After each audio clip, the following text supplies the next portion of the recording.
Hello, welcome to this video on the soon to be announced, could be announced by the time this video comes out, but basically confirmed at this point, fight between Francis Ngannou and Anthony Joshua in Saudi Arabia coming up soon. Obviously dates to be confirmed, fight actually to still be confirmed, but it's pretty much a done deal from what's being said in the media currently. So just to break down what I think about this fight and what's sort of going to happen. So for starters, what really created the fight was probably the loss of Deontay Wilder and the win of Anthony Joshua.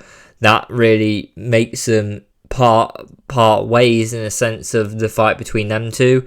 Unless Joshua loses, there'll be less money in the fight. So it sort of became when Deontay Wilder lost and Joshua won in the last fights, in the last event in Saudi Arabia, it was pretty much we got to find something else to use now for that big money fight to get it in. So Francis Ngannou obviously going toe-to-toe with Tyson Fury is a good way to do it. It's a big name. It's going to get them pay-per-views, and it's a big fight where, you know, Joshua, if he beats him convincingly, could really start to go, okay, yeah, I want to beat them Usyk. I want to go against the Usyk. I want to go against Fury again. So amazing, really. A great fight, I think.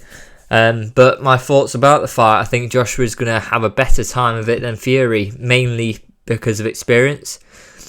So Francis coming in, really an unknown entity, has that power, but unknown in the sense of how he's going to come in as a boxer, because he's got no MMA kicks or anything that to deal with. How is he going to come in? And really, in a sense, that's a problem for any fighter first facing him. And that's what we sort of saw in Tyson Fury fight versus Francis, was that he didn't know how he was going to come about it. Fury is also underprepared for it, I believe. But Tyson did win. I think he did win overall. I think it's quite not embarrassing, but it was quite a poor win for, you know, the fight was really laid out as the best boxer versus a guy who's just boxing for the first time and has been an MMA fighter. It's a bit of a, okay, well, no, you should smoke him, but Tyson won. But Fury, this could sort of match up a Fury and AJ fight in the future if AJ does win this, because it sort of pushes it to, you know, he's back in that picture again. Saying that, I think for Joshua coming in second again is a good idea, because he knows what he's going to deal with.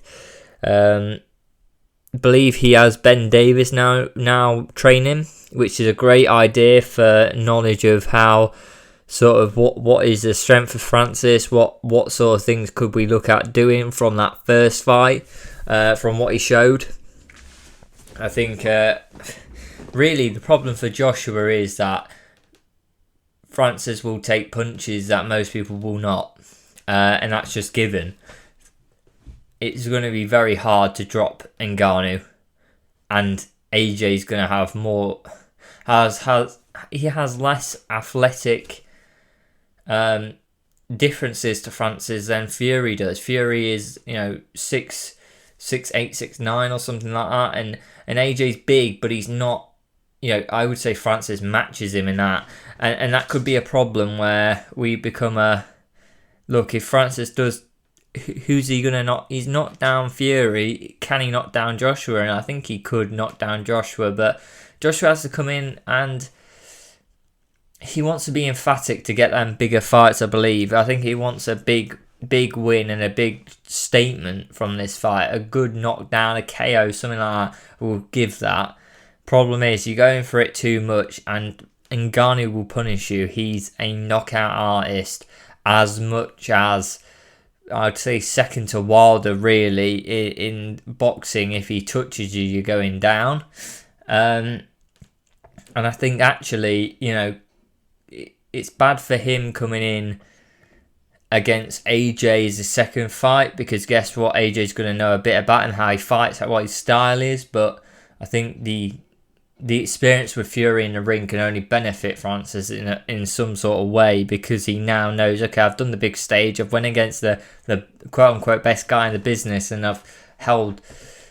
I've showed him I can do a bit. You should be scared of that. My hands. You should be scared of my power, and it did show in that Fury fight. He was scared of his power after the first few rounds. So AJ, you get touched. We've seen him be scared of that power. Ruiz, he got clipped. He didn't come back from that. In that fight, whereas Ruiz got dropped and he went, okay, let's go, bite down on the mouthpiece, let's get going, let's make this a war. And I think if it's a war and Ngannou wins, I don't see how AJ wins that, because Ngannou is just up for it. He's up for taking a punch. He's taking it from Fury. He's probably taken it in the gym. He's took it in the UFC with less gloves. In the Fury fight, that elbow that touched him, most people are going down. And Arnie just went, okay, well, in the UFC, take them every day of the week. Let's carry on. Let's get on with it. And sort of scary how strong his chin is for Ngannou, because he will just, if he can just walk you down and have no fear of your power, it's a scary prospect where he's going to use everything as an arsenal, and everyone's going to be scared of Ngannou's power because it's just so powerful that.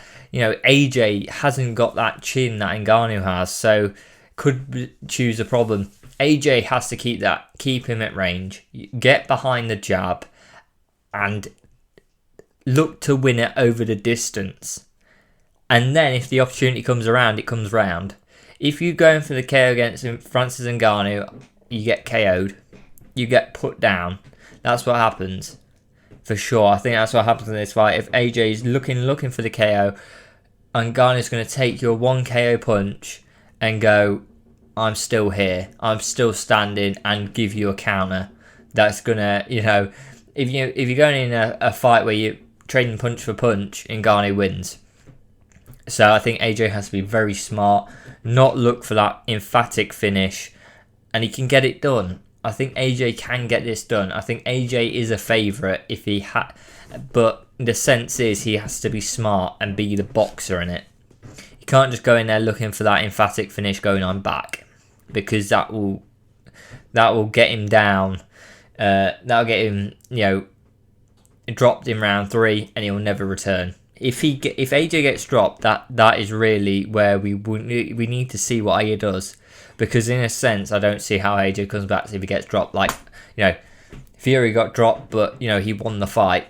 Does AJ? I don't believe so. So that's my theory on the fight. AJ wins, but Francis has a very good chance in this fight if he just touches him, makes him scared of the power early.